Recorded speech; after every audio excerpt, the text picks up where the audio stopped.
सारे के सारे, रिंकू, इमरान, रजत, अमन, बाकी बाकी सारे बच्चे फटाफट आ जाओ भाई।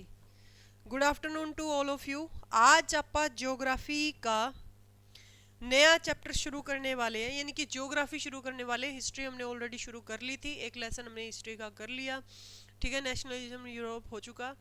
आज हम नया चैप्टर जो है वो हमारा शुरू करने वाले हैं, ठीक है।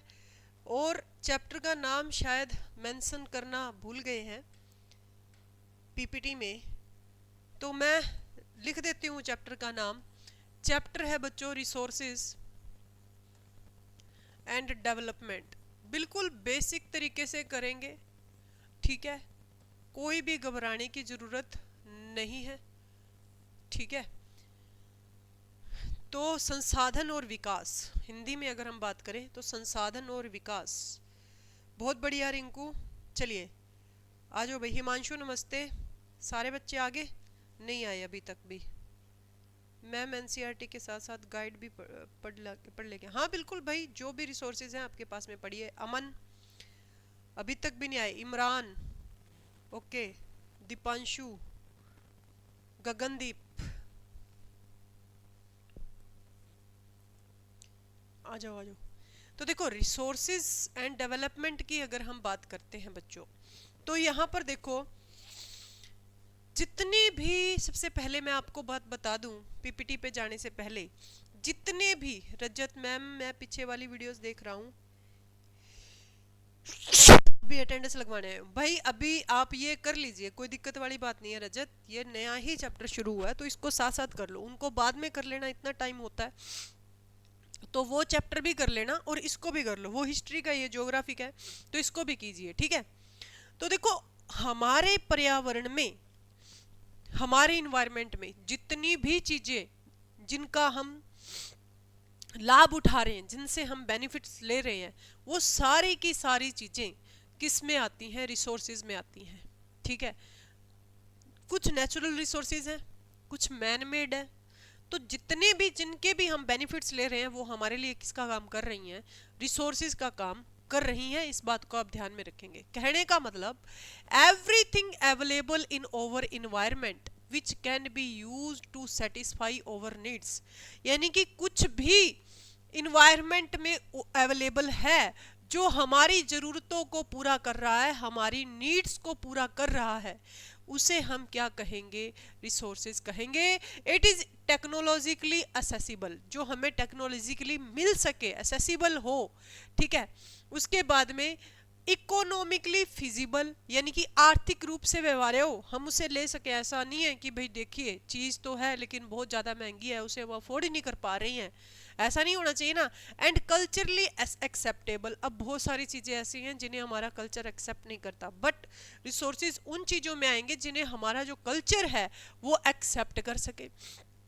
Can be termed as resource, ऐसी जितनी भी चीज़ें अवेलेबल हैं उन सबको ही क्या कहा जाएगा? उन सबको ही रिसोर्सेज कहा जाएगा। समझ में आ गई बात? नहीं ओके भाई रजत, कोई बात नहीं। तो हमारे इन्वायरमेंट में, हमारे पर्यावरण में जितनी भी चीज़ें हैं, ठीक है, मान लीजिए कि जो हमें ऐसी चीज़ें जो हमें हमारी नीड्स को पूरा करें, टेक्नोलॉजिकली असेसिबल हों, यानी कि उन्हें हम चला सके टेक्नोलॉजिकली, इकोनॉमिकली फिजिबल हों, यानी कि आर्थिक रूप से व्यवहार्य हों हमारे लिए, कल्चरली एक्सेप्टेबल हों, उन्हें सबको क्या बोलेंगे? रिसोर्सेज कहेंगे। जैसे कि ह्यूमन बीइंग है, यहाँ पर आप देख रहे हो ह्यूमन बीइंग है।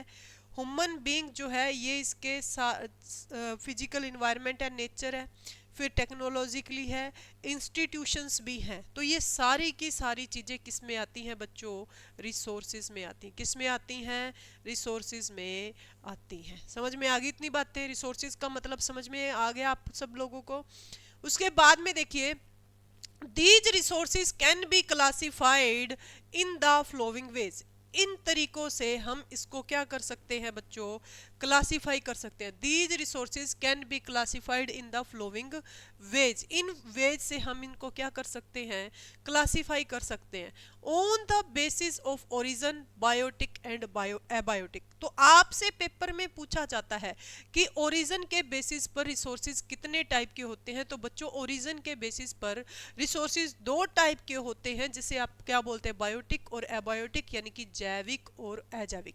ये क्वेश्चन बहुत बार आपके सामने टेस्ट में भी आएगा और उसके बाद में आपके एग्जाम में भी आएगा कि ओरिजिन के बेस पर, यानी कि उत्पत्ति के आधार पर हम रिसोर्सेज को कितने टाइप्स में डिवाइड कर सकते हैं बच्चों। तो हम रिसोर्सेज को डिवाइड कर सकते हैं दो टाइप में। कितने टाइप में, दो टाइप्स में हम डिवाइड कर सकते हैं। कौन से, बायोटिक और एबायोटिक, बायोटिक और एबायोटिक, उत्पत्ति के आधार पर जैविक और अजैविक, ध्यान में रखिएगा। उसके बाद ऑन द बेसिस ऑफ एग्जॉस्टेबिलिटी, यानी कि समाप्ति के आधार पर नवीकरणीय और अनवीकरणीय, कहने का मतलब renewable and non renewable. Renewable वो बच्चे जिनको नया रूप दिया जा सकता है, अनवीकरणीय वो जो एक बार खत्म हो गए तो दोबारा उनकी प्राप्ति नहीं की जा सकती। वो किस में आते हैं, अनवीकरणीय में आते हैं, नॉन रिन्यूएबल में आते हैं। ठीक है, तो ऑन द बेसिस ऑफ एग्जॉस्टेबिलिटी भी हम दो टाइप से डिवाइड कर सकते हैं। एक हम कह सकते हैं कि रिन्यूएबल होते हैं, दूसरा हम कह सकते हैं कि नॉन रिन्यूएबल होते हैं। थर्ड है on the basis of ownership, यानी कि individual, community, national and international. इनको हम एक्सप्लेन करके भी पढ़ेंगे कि कौन से क्या बोलते हैं, कम्युनिटी में आते हैं, कौन से इंडिविजुअल में आते हैं। यानी कि हम ओनरशिप, यानी कि इनका ओनर कौन है भाई, स्वामित्व के आधार पर भी कोई एक निजी व्यक्ति जो है वो है, या फिर एक ग्रुप की, समुदाय की ये प्रॉपर्टी है उस हिसाब से, या फिर नेशनल प्रॉपर्टी है, या फिर इंटरनेशनल प्रॉपर्टी है। समझ में आ गई। जैसे कि समुंदर है तो समुंदर इंटरनेशनल होते हैं, समझ में आ गई। तो स्वामित्व के आधार पर भी इनको अलग अलग कैटेगराइज में बांटा जाता है। व्यक्तिगत हो गया, सामुदायिक हो गया, राष्ट्रीय हो गया, अंतरराष्ट्रीय हो गया, यानी कि इंडिविजुअल, किसी इंडिविजुअल की, उसके बाद में कम्युनिटी की, नेशनल की एंड इंटरनेशनल की। On the basis of status of development, potential, developed stock and reverse, यानी कि विकास क्षमता, विकसित भंडार और भंडार की स्थिति के आधार पर। कहने का मतलब है कि विकास की अक्षमता, यानी कि किसी भी चीज की विकास की अक्षमता कितनी है इस आधार पर। ठीक है, विकसित भंडार के आधार पर, यानी कि उसके भंडार कितने, यानी कि एक तो उसकी पोटेंशियल होगी कि ठीक है कि उसकी क्षमता कितनी है, या फिर डेवलप्ड स्टॉक, उसका कितना स्टॉक, ऐसा भंडार है जिसका विकास हो चुका है पूरी तरह से।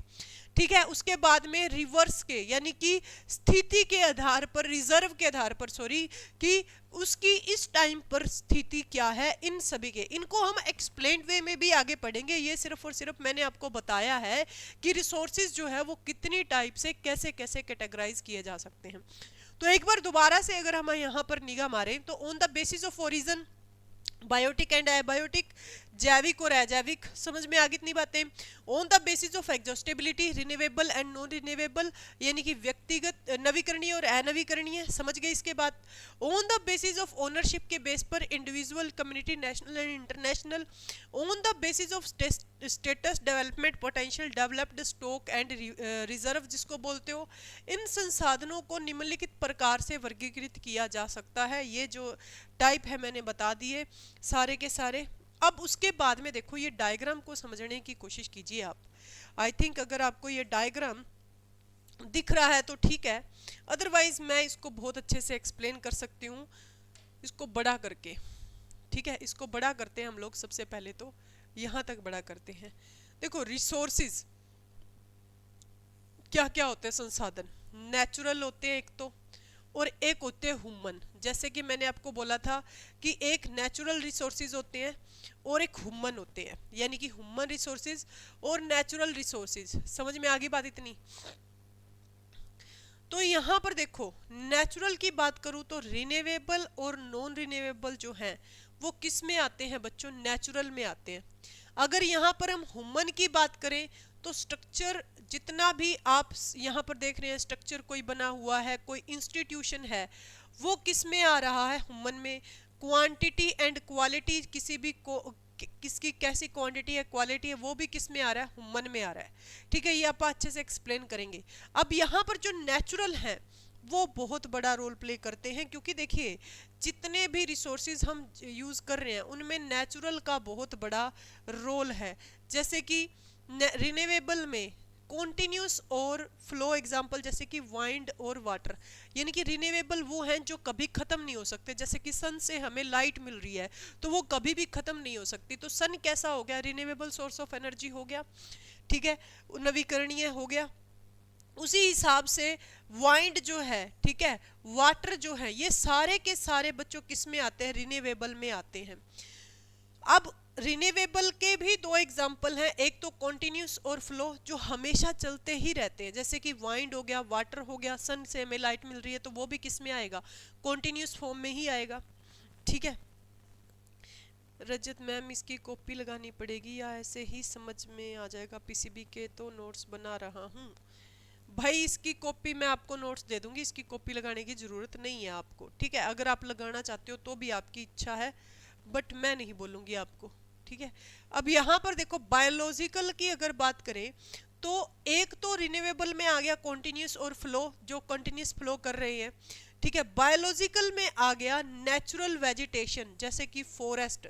ठीक है, बायोलॉजिकल में आ गया भाई नेचुरल वेजिटेशन, जो प्राकृतिक अपनी संपदा है वो सारी की सारी फॉरेस्ट आ गई। और एक इसके अंदर आ गई वाइल्ड लाइफ। वाइल्ड लाइफ जो जंगली जीव हैं हमारे, वो भी किस में आते हैं, नेचुरल में आते हैं। तो अब यहाँ पर देखो नेचुरल में मैंने आपको रिन्यूएबल, नेचुरल में रिन्यूएबल में गए, रिन्यूएबल में दो टाइप बताए, कॉन्टिन्यूस और एक बायोलॉजिकल। कॉन्टिन्यूस में मैंने आपको बताया नेचुरल प्राकृतिक जो अपनी वनस्पति है वो सारी की सारी फॉरेस्ट के अंदर जो आती है वो कॉन्टिन्यूस अपने बायोलॉजिकल में आती है। और वाइल्ड लाइफ जो है वो भी किस में आती है बच्चों, बायोलॉजिकल में आती है। समझ में आ गई इतनी बात। मैम मेरे कमेंट शो हो रहे हैं? बिल्कुल भाई आपके कमेंट शो हो रहे हैं मुझे, इमरान। अब यहाँ पर देखो उसके बाद में ये देखो रिसाइकलिंग और नॉन रिसाइकलिंग। अब ये नॉन रिन्यूएबल में है। रिसाइकलिंग मेटल्स, ऐसी मेटल जिनका रिसाइकल किया जा सकता है, और एक ऐसी मेटल जिनका नॉन रिसाइकल्स नहीं किया जा सकता, जैसे कि फॉसिल्स फ्यूल्स हैं, कोयला वगैरह आ गया, उनका रिसाइकल नहीं किया जा सकता। समझ में आ गई इतनी बातें? तो ये दो टाइप की होगी। तो होप सो आपको ये डायग्राम बहुत अच्छे से समझ में आ गया होगा। इसको एक दो बार आप देखेंगे खुद से तो आपको और भी बहुत बढ़िया से समझ में आ जाएगा। चलेंगे अब यहाँ पर देखो डेवलपमेंट ऑफ रिसोर्सेज जो है वो कैसे हुई। डेवलपमेंट ऑफ रिसोर्सेज की बात करें, संसाधनों का विकास कैसे हुआ।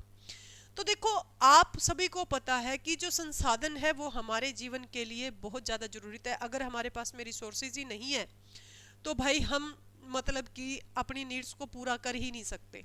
और जब बंदे की नीड पूरी ना हो तो बंदा क्या हो जाता है, बिल्कुल हताश लाचार सा हो जाता है ना। तो resources are vital for human survival as well as for maintaining the quality of life. तो संसाधन मानव अस्तित्व के साथ साथ जीवन की गुणवत्ता बनाए रखने के लिए बहुत ही क्या होते हैं बच्चों, महत्वपूर्ण होते हैं लाइफ की क्वालिटी को बनाए रखने के लिए। समझ में आ गई इतनी बात।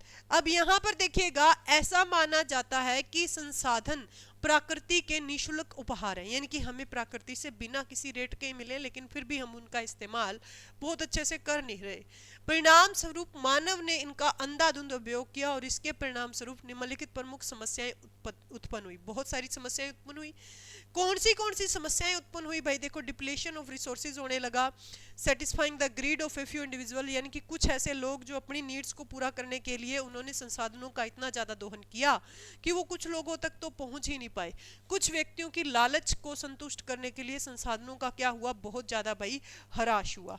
उसके बाद में देखिएगा accumulation of resources in few hands which in turn divided the society into two segments, haves and have nots और rich and poor। कहते हैं कि संसाधनों का कुछ ही हाथों में संचयन होने से क्या हुआ, समाज दो वर्गों में बट गया, एक तो धनी में और एक निर्धन में, या फिर आप बोल सकते हो अमीर या गरीब। समझ में आ गई इतनी बात कि कुछ लोग हैं ऐसे जिनके पास में अच्छे रिसोर्सेज हैं, वो तो क्या है, अमीर हैं। और जिन लोगों के पास में रिसोर्सेज नहीं है वो क्या है भाई, गरीब हैं। तो गरीब और अमीर भी हम डिवाइड करते हैं किसके बेस पर, रिसोर्सेज के बेस पर। तो देखो, indiscriminate exploitation of resources has lead to global ecological crisis such as global warming, ozone layer depletion, environmental pollution and land degradation. तो देखो, संसाधनों के अंधाधुंध दोहन ने वैश्विक परिस्थितियां संकटों को जन्म दिया है। जैसे कि हम बात करें यहाँ पर ग्लोबल वार्मिंग, मैं इनको समझाऊंगी आपको। ओजोन परत का क्षरण होने लगा, पर्यावरण प्रदूषण और भूमि क्षरण। देखो, पर्यावरण प्रदूषण आप सभी जानते हैं बच्चों कि पर्यावरण प्रदूषण में कई चीजें आती हैं। पर्यावरण प्रदूषण में आप जानते हो कि ध्वनि प्रदूषण भी आता है, साउंड पोल्यूशन जिसे आप बोलते हो, ठीक है, साउंड पोल्यूशन बोलते हो जिसको। एक हमारे पास में वाटर पोल्यूशन भी आता है, जल प्रदूषण भी आता है, वाटर पोल्यूशन भी आता है, ठीक है, जिसको वहीं एक एयर पोल्यूशन भी आता है। तो अगर आप किसी भी चीज़ का अंधाधुंध यूज़ कर रहे हैं जिससे ये चीज़ें पोल्यूट हो रही हैं, तो ऑब्वियस सी बात है कि नुकसान इसका सभी झेल रही हैं, ठीक है। अब फैक्ट्रियां वगैरह है, वहां पर लगा ली लोगों ने जहां पर लोगों का आवास है, तो सांस लेने की प्रॉब्लम तो सबको हो रही है ना। तो ये चीजें हैं। तो एक तो ये चीज, और दूसरी चीज बच्चों, अगर मैं यहाँ पर बात करूँ ग्लोबल वार्मिंग की, जहां से पेपर में क्वेश्चन पुट किया जा सकता है। देखो, ग्लोबल वार्मिंग है क्या? ग्लोबल वार्मिंग है बच्चों कि ग्लोब का टेम्परेचर बढ़ना। एक तरीके से क्या होता है बच्चों, ग्लोब का टेम्परेचर बढ़ना, ग्लोब का टेम्परेचर इंक्रीज होना, टेम्परेचर इंक्रीज होना। अब ग्लोब का टेम्परेचर वेरियस रीजन से इंक्रीज हो सकता है, लेकिन जो पेपर में क्वेश्चन पूछा जाता है वो क्यों पूछा जाता है कि ग्लोबल वार्मिंग के लिए उत्तरदायी गैस कौन सी है, ठीक है, कि मेन जो गैस है ग्लोबल वार्मिंग के लिए, मेन रिस्पॉन्सिबल गैस जो है वो कौन सी है, CO2 है, यानी कि कार्बन डाइऑक्साइड है। CO2 यानी कि carbon dioxide main responsible gas आपसे पूछी जाए ग्लोबल वार्मिंग के लिए, तो आप क्या बताओगे, CO2 है, कार्बन डाइऑक्साइड गैस जो है वो ग्लोबल वार्मिंग के लिए मेन रिस्पॉन्सिबल गैस है। वही ग्लोबल वार्मिंग का ही एक आप ऐसे बोल सकते हो कि ग्लोबल वार्मिंग जैसे ही, जैसे आप ग्रीन हाउस इफेक्ट कहते हैं, हरित घर प्रभाव, ग्रीन हाउस इफेक्ट, हरित घर प्रभाव, ग्रीन हाउस इफेक्ट यानी कि हरित घर प्रभाव, हरित घर प्रभाव या ग्रीन हाउस इफेक्ट की अगर हम बात करें, तो इसमें भी क्या होता है कि पेड़ पौधे और वनस्पतियां जलने लग जाती हैं। क्यों? क्योंकि टेम्परेचर इंक्रीज हो रखा है। तो वो टेम्परेचर इंक्रीज कौन कर रही है, CO2। अगर एटमॉस्फेयर में CO2 का लेवल बढ़ जाता है, अब एटमॉस्फेयर में CO2 है कितनी, एटमॉस्फेयर में CO2 है 0.003% इतनी है, ठीक है, 0.03%, सॉरी 0.03% इतनी CO2 है। अगर इससे बढ़ जाए, ऑब्वियस सी बात है इन्वायरमेंट का टेम्परेचर बढ़ेगा, और इन्वायरमेंट का टेम्परेचर बढ़ेगा तो ग्लोबल वार्मिंग होगी या ग्रीन हाउस इफेक्ट होगा, ठीक है। तो इसको जन्म दिया। उसके बाद में यहाँ पर बोला कि ozone layer depletion, ozone layer depletion, ozone layer depletion की अगर आप बात करें, तो ओजोन लेयर डिप्लीशन में क्या हो रहा है कि आपको पता है कि हमारा जो एटमॉस्फेयर है, एटमॉस्फेयर की एक लेयर जिसको आप क्या बोलते हो, समताप मंडल बोलते हो। क्या बोलते हो, समताप मंडल, जिसको इंग्लिश में बोला जाता है बच्चों स्ट्रेटोस्फियर, ठीक है। क्या बोला जाता है, स्ट्रेटोस्फियर। स्ट्रेटोस्फियर में उपस्थित है ओजोन लेयर।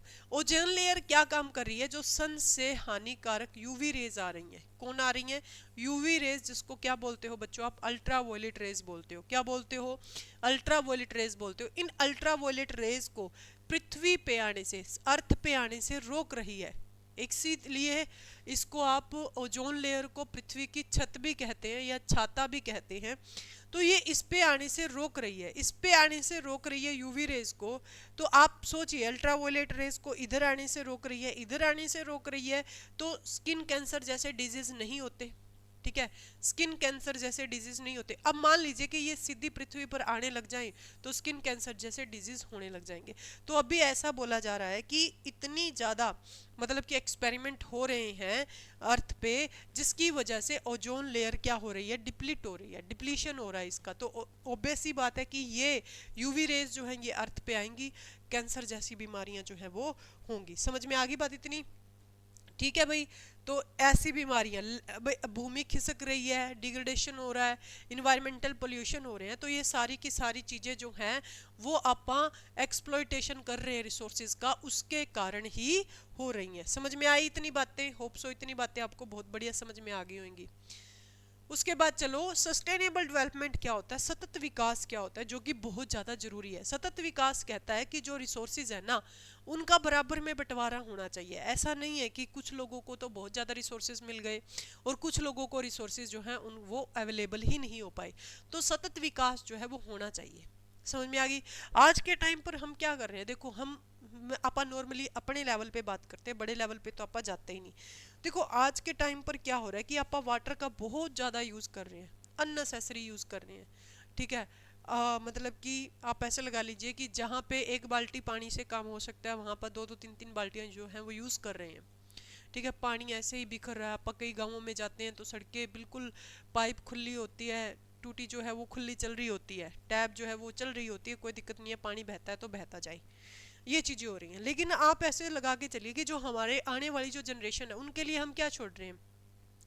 उनके वो आएंगी तो वो क्या देखेंगे, जो हमारे पूर्वज थे वो हमारे हमें वाटर जो है वो पोल्यूटेड करके देके गई हैं, एयर जो है वो बहुत ज़्यादा पोल्यूशन करके देके गई हैं, तो वो क्या सोचेंगे। ठीक है, कि कितना ज़्यादा अभी आप उस लेवल पे सोचते नहीं है नेचुरल रिसोर्सेज पे। आप इस लेवल पे सोचते कि हमारे मदर और फादर ने या हमारे जो पूर्वज थे, अपने दूसरों के पूर्वजों को देखा कि उसने इतनी ज़्यादा ज़मीन बना दी, उसने ये कर दिया। हम इन चीज़ों पे बात करते हैं कि उनके पूर्वजों ने इतनी ज़्यादा मेहनत की, इतनी ज़मीन बना दी, ये कर दिया वो कर दिया। आप इन लेवल पे तो सोचते हैं क्योंकि वो ग्रीडी है, ग्रीड है, अपनी अपनी नीड्स हैं वो वाली चीज़ें। लेकिन हमने इन चीज़ों पे सोचा कि जो हमारे पूर्वज इतने ज़्यादा बढ़िया तरीके से रख के गए थे, पानी कितना बढ़िया तरीके से हमें मिल रहा था, लेकिन आज के टाइम पर हम क्या कर रहे हैं, उन चीज़ों को शोषित कर रहे हैं। समझ में आई है? तो सतत विकास कैसे होगा, नहीं हो पाएगा ना। तो ये देखिएगा, सतत विकास, सस्टेनेबल डेवलपमेंट की बात करें तो sustainable economic development means development should take place without damaging the environment and development in the present should not compromise with the needs of the future generation. कहता है कि सतत आर्थिक विकास का अर्थ है विकास पर्यावरण को नुकसान पहुंचाए बिना होना चाहिए, यानी कि पर्यावरण को बिना नुकसान पहुंचाए, और वर्तमान विकास में भावी पीढ़ियों की आवश्यकताओं के साथ समझौता नहीं किया जाना चाहिए, यानी कि जो पीढ़ियां आने वाली है उनके साथ समझौता नहीं किया जाना चाहिए भाई। ठीक है भी, ठीक है, जो रिसोर्सेज उन्होंने यूज करने हैं यहाँ पर आके, उन पे कॉम्प्रोमाइज नहीं करना चाहिए। ठीक है, उसके बाद में देखिएगा, अब ये जो सबमिट्स हुई ये इंपॉर्टेंट है, पेपर के लिए इंपॉर्टेंट, जो मैंने स्लाइड्स में डलवाई हैं। कौन सी सबमिट हुई हैं, देखो रियो द जनीरियो अर्थ समिट जो है ना, ये बहुत ज़्यादा जरूरी है, इंपॉर्टेंट है 1992 में। तो पहली अर्थ समिट आपसे पूछा जा सकता है कि कहाँ हुई थी, तो आप बताओगे कि 1992 में रियो द जनेरियो में हुई थी, ब्राज़ील में। तो in June 1992 more than 100 heads of states met in Rio de Janeiro in Brazil for the first international earth summit, यानी कि बहुत 100 से ज़्यादा स्टेट्स जो हैं, यानी कि देश जो हैं वो मिले। The summit was convened for addressing urgent problem of environmental protection and socio-economic development at the global level. The assembled leaders signed the Declaration on Global Climatic Change and Biological Diversity, यानी कि जो अपनी biological diversity है उसमें जो change आ रहे हैं, climate में जो चेंज हो रहे हैं, उन पर बातें हुई। The Rio convention endorsed the global forest principles and adopted Agenda 21। किसको अडोप्ट किया? एजेंडा 21 को, for achieving sustainable development in the 21st century. तो अब यहाँ पर देखो, रियो द जनेरियो में जो सम्मेलन अर्थ समिट हुई वो 1992 में हुई। जून 1992 में ब्राजील के रियो द जनेरियो में 100 से ज़्यादा राष्ट्राध्यक्षों ने पहला अंतर्राष्ट्रीय पृथ्वी शिखर सम्मेलन आयोजित किया। तो आपसे पेपर में यही पूछा जा सकता है कि पहला अंतर्राष्ट्रीय पृथ्वी शिखर सम्मेलन जो है वो कहाँ पर हुआ था? रियो द जनेरियो में 1992 में। यह शिखर सम्मेलन वैश्विक स्तर पर पर्यावरण संरक्षण और सामाजिक आर्थिक विकास को तत्कालीन समस्याओं के समाधान हेतु आयोजित किया गया था। एकत्रित नेताओं ने वैश्विक जलवायु परिवर्तन और जैव विविधता पर घोषणा पत्र पर हस्ताक्षर किए। रियो सम्मेलन ने वैश्विक वन सिद्धांतों का समर्थन किया और 21वीं सदी में सतत विकास प्राप्त करने के लिए एजेंडा 21 को अपनाया। अब यह एजेंडा 21 क्या है? एजेंडा 21 क्या है? देखिए, यह 1992 में ब्राजील के रियो द जनेरियो में आयोजित पर्यावरण विकास पर संयुक्त राष्ट्र सम्मेलन यानी कि अपने जो यूनसेड है, ठीक है, जिसको आप यूनसेड बोलते हो, में विश्व नेताओं द्वारा हस्ताक्षरित एक घोषणा पत्र है। इसका उद्देश्य है वैश्विक सतत विकास प्राप्त करना है, यानी कि सतत विकास जो पर्यावरण को नुकसान पहुंचाए बिना उसका विकास करना, पर्यावरण को नुकसान पहुंचाए बिना उसका विकास करना। एक सेकंड दे दो मेरे को भाई, जरूरी कॉल है।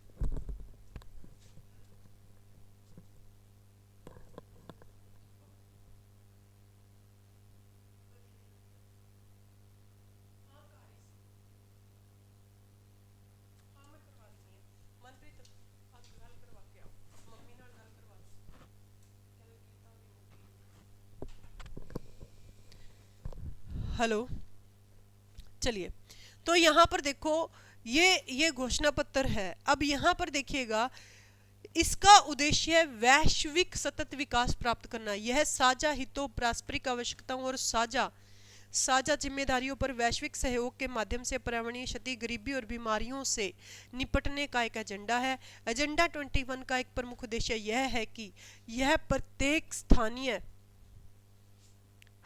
स्थानीय सरकार अपना सभ्य का स्थानीय एजेंडा 21 तैयार करे कि जिससे क्या हो, उसके बच्चों सतत विकास हो सके। सतत विकास मैंने आपको बता ही दिया कि सतत विकास क्या होता है, कि जो मतलब कि अपनी प्रॉपर्टी है, नेशनल प्रॉपर्टी जिसको आप बोलते हैं, तो वो नेशनल प्रॉपर्टी का हनन नहीं होना चाहिए, उसका विकास होना चाहिए। ठीक है, क्लियर है। कुछ क्षेत्र ऐसे हैं जिन्हें संसाधनों की उपलब्धता की दृष्टि से आत्मनिर्भर माना जा सकता है, और कुछ ऐसे भी हैं जहां कुछ महत्वपूर्ण संसाधनों की भारी कमी है। उदाहरण के लिए झारखंड, छत्तीसगढ़ और मध्य प्रदेश खनिजों और कोयला भंडारों में समृद्ध है। अरुणाचल प्रदेश में जल संसाधन प्रचुर मात्रा में, लेकिन बुनियादी ढांचे के विकास का अभाव है। तो यहाँ पर देखिएगा, यहाँ पर जो एक लाइन है, उदाहरण के लिए झारखंड, छत्तीसगढ़ और मध्य प्रदेश खनिज और कोयला भंडारों के लिए समृद्ध है। तो आपसे पूछा जा सकता है कि कौन से स्टेट ऐसे हैं जो खनिज स्रोतों के लिए मतलब कि जाने जाते हैं। तो झारखंड, छत्तीसगढ़ और मध्य प्रदेश खनिज और कोयला भंडारों के लिए समृद्ध है, ये ध्यान में रखना। अरुणाचल प्रदेश में जल संसाधन प्रचुर मात्रा में, लेकिन बुनियादी ढांचे के विकास का अभाव है। यानी कि अरुणाचल प्रदेश में क्या है, जल बहुत ज्यादा है, लेकिन मतलब कि उसको यूज कैसे किया जाना चाहिए उसके लिए कोई सिस्टम नहीं है। राजस्थान सौर ऊर्जा और पवन ऊर्जा से भरपूर है, लेकिन जल संसाधनों का अभाव है। राजस्थान आपको पता है कि सौर ऊर्जा और पवन ऊर्जा भरपूर है, क्योंकि वहां पर रेगिस्तान है। समझ में आ गई इतनी बात। लद्दाख का ठंडा रेगिस्तान देश के बाकी हिस्सों से अपेक्षाकृत अलग थलग है, क्योंकि इसकी बायोडाइवर्सिटी यहाँ पर अलग है। इसकी सांस्कृतिक विरासत बहुत समृद्ध है, लेकिन इसमें पानी, बुनियादी ढांचे और कुछ महत्वपूर्ण खनिजों की कमी है। इसके लिए राष्ट्रीय, राज्य, क्षेत्रीय और स्थानीय स्तरों पर संतुलित संसाधन नियोजन की आवश्यकता है, कि जो संसाधन है वो बैलेंस होने चाहिए। और अगर जहां पर ऑलरेडी संसाधन है और उन संसाधनों में कौन सी कमी है उनकी पूर्ति कर ले गवर्नमेंट, तो ऑब्वियस सी बात है कि उनको बहुत बेहतरीन तरीके से यूज किया जा सकता है। अब हमारे पास में लैंड रिसोर्सेज कौन से, भूमि संसाधन कौन से हैं। तो हम जमीन पर रहते हैं, ये तो पता ही है, अपनी आर्थिक गतिविधियां जमीन पर ही करते हैं और इसका उपयोग विभिन्न तरीकों से करते हैं। इस प्रकार भूमि अत्यंत महत्वपूर्ण प्राकृतिक संसाधन है। जो हमारी अर्थ है ना, वो मिट्टी जो है, जो मतलब कि जहाँ पर हम रह रहे हैं, वो बहुत ज़्यादा बड़ा मतलब कि एक प्राकृतिक संसाधन है। इस प्रकार भूमि अत्यंत महत्वपूर्ण प्राकृतिक संसाधन है। यह प्राकृतिक वनस्पति, वन्य जीवन, मानव जीवन, आर्थिक गतिविधियां, परिवहन और संचार प्रणालियों को सहारा देती है। ऑब्वियस सी बात है कि भाई वन्य जीवन भी तभी पॉसिबल है अगर अर्थ है, आर्थिक गतिविधियां भी तभी पॉसिबल है, परिवहन भी तभी पॉसिबल है अगर अर्थ है। तो इसीलिए उपलब्ध भूमि का विभिन्न उद्देश्यों के लिए सावधानी पूर्वक योजना बनाकर उपयोग करना चाहिए। यानी कि जो भूमि है उसका सावधानी पूर्वक जो है वो यूज करना चाहिए। भारत में विभिन्न प्रकार की उच्चावचीय संरचनाओं के अंतर्गत भूमि है, जैसे पर्वत है, पठार है। उच्चावचीय का मतलब ये है कि भाई कोई कहां पर तो पर्वत है, कहीं पर पठार है, कहीं पर मैदान है और कहीं पर क्या है, द्वीप है। मेरे ख्याल से आपको पर्वत का भी पता होगा, पठार का भी पता होगा, मैदान का भी पता होगा, द्वीप का भी पता होगा। द्वीप वो होता है कि जो चारों साइड से जल से घिरी हुई भूमि होती है, उसको हम क्या बोलते हैं, द्वीप बोलते हैं, आइसलैंड बोलते हैं। लगभग 43% भूमि क्षेत्र मैदानी है। हमारा इधर जो 43% है वो क्या है भाई, भूमि क्षेत्र है। और ये पेपर में पूछा जाता है कि कितने प्रतिशत पर भूमि है, तो 43% पर क्या है, भूमि है। ठीक है, जो कृषि और उद्यानों के लिए सुविधाएं प्रदान करता है। पर्वत देश के कुल सतह क्षेत्र के 30% हिस्से पे है। पर्वत कितने पे हैं बच्चों, 30% हिस्से पे हैं, और कुछ नदियों के बारहमासी प्रवाह को सुनिश्चित करते हैं। पर्यटन और पारिस्थितिक पहलुओं के लिए सुविधाएं प्रदान करते हैं। देश का लगभग 27% क्षेत्रफल पठारी है। कितना, 27%। इसमें खनिज, जीवाश्म और ईंधन और वनों के समृद्ध भंडार हैं। जो पठारी क्षेत्र है ना, वहां पर ही खनिज मिलते हैं। समझ में आ गई इतनी बातें, कर चलिएगा। तो ये डिवाइड भी कर रखा है, 27%, 43% और 30%। प्लेन्स जो है ब्लू है भी, जहाँ पर हम रहते हैं 43% हो गया। माउंटेन्स जो हैं यानी कि 30% पर, और प्लेट्यू पठार जो हैं वो 27% हिस्से पर है। समझ में आ गई बात इतनी। चलिए, उसके बाद में लैंड यूटिलाइजेशन, भूमि का उपयोग जो है वो कहाँ कहाँ किया गया है। ठीक है, भूमि का उपयोग जो है आप सबको जानते हैं कि वन है भाई, ठीक है, और land not available for cultivation, यानी कि कल्टीवेशन के लिए उपलब्ध जो भूमि है, ठीक है। उसके बाद में बंजर और बंजर भूमि, गैर कृषि, मतलब कहने का मतलब ये है कि भूमि संसाधनों का उपयोग निम्नलिखित उद्देश्यों के लिए किया जा सकता है। फॉरेस्ट के लिए, ठीक है। अब ऐसे फॉरेस्ट के लिए एक तो एक भूमि होगी कल्टीवेशन के लिए, और एक ऐसी भूमि भी है जहां पर कल्टीवेशन की ही नहीं जा सकती। बैरन एंड वेस्टलैंड, जो land not available for cultivation है ना, उसको आगे अपन दो हिस्सों में बांट सकते हैं। कौन से, बैरन एंड वेस्टलैंड, यानी कि बंजर और बंजर भूमि, ठीक है। एक तो मैं आपको बताऊंगी इनमें क्या है फर्क है। बैरन भूमि, बंजर भूमि तो वो है कि जहां पर खेती हो ही नहीं सकती। वेस्टलैंड वो होती है अभी बच्चों जो 5 साल से ज़्यादा समय के लिए क्या पड़ी है, खाली पड़ी है।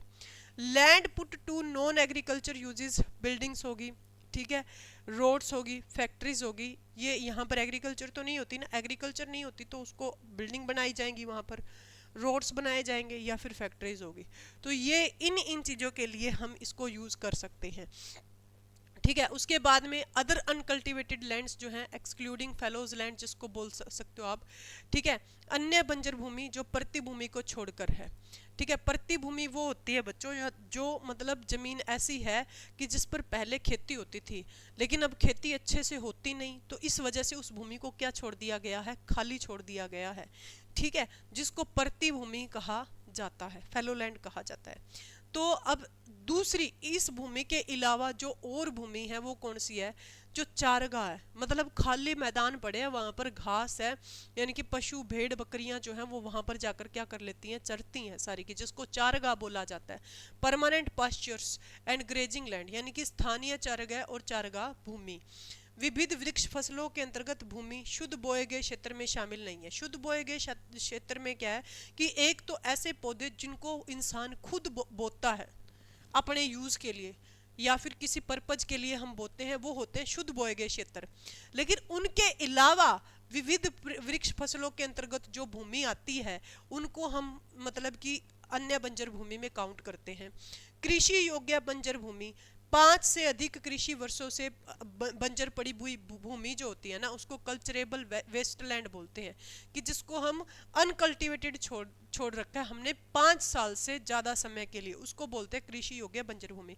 अब यहाँ पे पेपर में क्वेश्चन आता है, क्या क्वेश्चन आता है कि कल्चरेबल वेस्टलैंड क्या होती है, या फिर ऐसा बोल दिया जाता है कि uncultivated for more than 5 year agricultural years, इस लैंड को क्या कहा जाएगा, इस भूमि को क्या कहा जाएगा, इस भूमि को कहा जाएगा कल्चरेबल वेस्टलैंड। क्या बोला जाएगा, कल्चरेबल वेस्टलैंड इसको कहा जाएगा। इस चीज को आप ध्यान में रखेंगे। उसके बाद में नेक्स्ट है भाई फेलोलैंड। फेलोलैंड क्या होती है, ठीक है, जिसको आप करंट फेलो बोलते हो, तो वर्तमान प्रति बोलते हो, जो एक या एक से कम कृषि वर्ष के लिए बिना खेती के लिए छोड़ी गई। तो आपने ने सोच लिया कि भाई यहाँ पर अभी कृषि अच्छे से हो नहीं रही, पैदावार अच्छे से हो नहीं रही, इसको 1-2 साल के लिए हम क्या छोड़ देते हैं, खाली छोड़ देते हैं, लेकिन ऐसा आजकल बहुत कम होता है, ठीक है। तो वर्तमान प्रति करंट फैलो उसको बोलते हैं एक या एक से कम वर्ष के लिए बिना खेती किए छोड़ी गई भूमि। ये डायरेक्टली पेपर में क्वेश्चन आते हैं कि एक या एक से कम कृषि वर्ष के लिए बिना खेती के छोड़ी गई भूमि को क्या बोलते हैं, प्रति भूमि बोलते हैं, फेलोलैंड बोलते हैं। अदर आप बोले वर्तमान प्रति के अलावा पिछले 1 से 5 कृषि वर्षों से बिना खेती के छोड़ी गई भूमि भी जो होती है, जिसको क्या बोलते हैं, अदर देन करंट फैलो कहा जाता है। समझ में आ गई बात इतनी, ठीक है। उसके बाद में नेट सोवन एरिया, शुद्ध बोया गया क्षेत्र वो होता है जहां पर हम खुद बोते हैं, ठीक है, खुद काटते हैं, जैसे कि अपन ने कणक बीजी, गेहूं बीजा, मतलब कि, और अपन ने मतलब कि चावल की खेती करी, या फिर नरमा बोया, ये सारी की सारी चीजें। तो शुद्ध बोया गया क्षेत्र भूमि वह भौतिक विस्तार जिस पर फसलें बोई और काटी जाती हैं शुद्ध बोया गया क्षेत्र कहलाती है, ठीक है। एक कृषि वर्ष में एक से अधिक बार बोया गया क्षेत्र और शुद्ध बोया गया क्षेत्र सकल फसली क्षेत्र कहलाता है, यानी कि ग्रोस क्रॉप्ड एरिया कहते हैं। यानी कि मतलब कि एक साल में अपन ने एक भूमि पे 2 या 3 फसलें की, 2 तो अपन करते ही करते हैं, ठीक है। एक बार अपन ने धान बो लेते हैं, एक बापा गेहूं बो लेते हैं, तो एक ही भूमि पर 2 या 3 फसलें उगाते हैं ना, उसको ग्रोस क्रॉप्ड एरिया कहा जाता है। समझ में आ गई। तो आज जो अपन ने क्लास ली है वो बिल्कुल बेसिक ली है। कल आप पढ़ेंगे कि मिट्टियां कितने टाइप की होती हैं, जो बड़ा ही इंटरेस्टिंग है और पेपर के लिए इंपॉर्टेंट भी है कि कितने टाइप की मिट्टियां हैं, किस किस टाइप से मिट्टी को बोया जाता है, ये सारी की सारी चीजें हम कल वाली क्लास में बहुत ही बेहतरीन ढंग से पढ़ेंगे बच्चों, ठीक है। तो कर लेना भाई आज का। अगर कोई डाउट है तो बताओ भाई, किसी को भी कोई डाउट है तो बताइएगा भाई। हाँ भाई, best class ma'am, thank you भाई, थैंक यू अमन। और बताओ भाई, किसी को कोई प्रॉब्लम हो तो बताओ, किसी को किसी भी टाइप से कोई भी प्रॉब्लम हो तो बताओ। चलिए, नहीं है कोई problem, thank you so much to all of you. हाँ भाई सेंटी बताओ क्या बोलना है।